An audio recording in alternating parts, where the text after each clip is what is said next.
concept I love is science fiction pirates. When I say that, you might think of something like the movie Treasure Planet, with a high-tech but still wooden ship flying through space, and grizzly pirates with bionic limbs. As cool as Treasure Planet is, the novel The Abyss Surrounds Us by Emily Skrutskie is nothing like that, but just as cool. The year is 2144, and the coastlines have been submerged under the rising ocean levels. The USA has been divided up into smaller subsections. Cassandra Leung is from New Los Angeles in the Southern Republic of California. She and her family are part of a program that creates and trains reckoners, genetically modified sea monsters. They're used to fight the rising problem of pirates in the Neo-Pacific.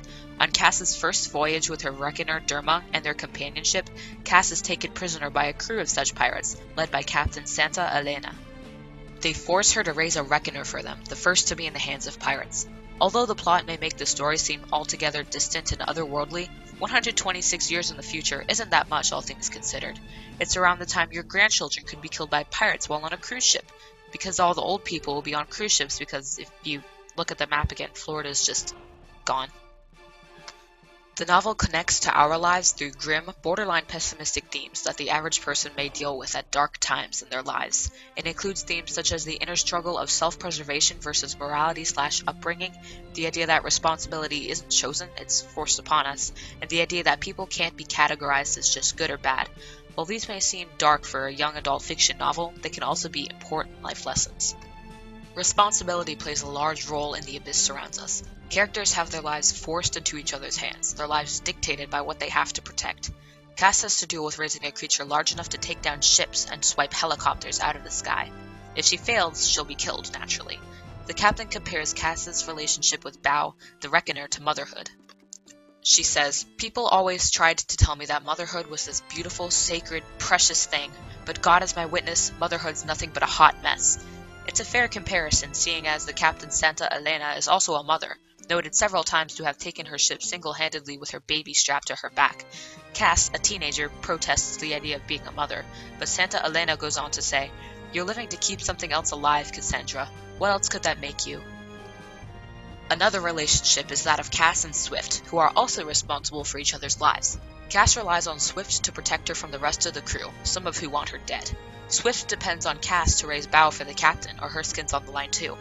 The captain puts Cass in Swift's charge, saying, "If Cassandra here fails me, you'll be punished equally. Make sure she succeeds." Cass and Swift are ultimately responsible for each other's well-being. Swift is also responsible for her family, which includes her dad, grandmother, and several siblings. They have no income except Swift's hefty pirate salary, which she sends their way immediately after receiving it. She admits that, if they weren't relying on her, she would leave the pirate life behind immediately. Moving on to the more grim themes, morality and upbringing versus the instinct of self-preservation is a huge inner conflict, the whole idea of sink or swim. Cass was given a cyanide pill at the beginning of her journey, knowing that, should she be captured, she would take it so information about reckoners doesn't fall into the wrong hands. The principle of the reckoner trainers is, come back alive and victorious or don't come back at all. Cass knows that sooner or later the pirates ransacking the ship will reach her, but her primal sense of self-preservation and the desire to stay alive keeps her from taking the pill. She describes the feeling later, when she thinks, "I feel my own selfishness take root again, the same selfishness that kept me from killing Bao back when he was a pup, that made me hesitate to take the pill when I had the chance." Throughout the novel, there is a lot of back and forth in Cass's mind about her upbringing and what she was willing to do to survive. Eventually, she passes the point of concerning herself with the safety of the ships the pirates ransack, which is what she was brought up doing. Eventually, she's only worried about saving her own skin. A third theme throughout the novel is the idea of what it means to be a good person, or rather, whether or not someone can be a good person in certain circumstances, given limited decisions. I personally believe that morality is subjective, and that it's nearly impossible to categorize common people as good or bad. That's one reason I like this book so much. It goes along with that idea. All characters in this novel could be described as morally gray. After saving Swift from getting her arm chomped off by Bao, Cass thinks to herself, "I acted without thinking.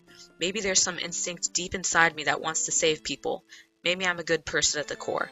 But in the back of my head, there's an insidious little voice telling me, you're part of the ship now." Eventually, Cass pretty much just stops caring about being a good person. At the end of the book, she kills 3 reckoners, creatures she was raised alongside, and sinks 3 ships. Take another example, the pirate captain Santa Elena. She's probably my favorite character, but she's ruthless, manipulative, cruel. She takes advantage of the affection people have for others and uses this to threaten them, to further her own agenda. This conflicts with the idea of her being a mother, which is usually used to make a character sympathetic and likable. It's hard to say if she's a bad person or a good person, because circumstances blur the lines.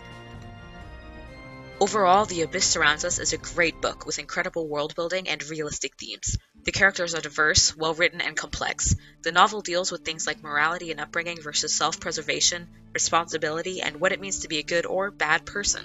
I actually scoured several libraries looking for it because I knew it would be a great read, and it delivered. If you're one for darker themes, pirate tropes, and a unique take on forbidden love on the high seas, then this is the book for you.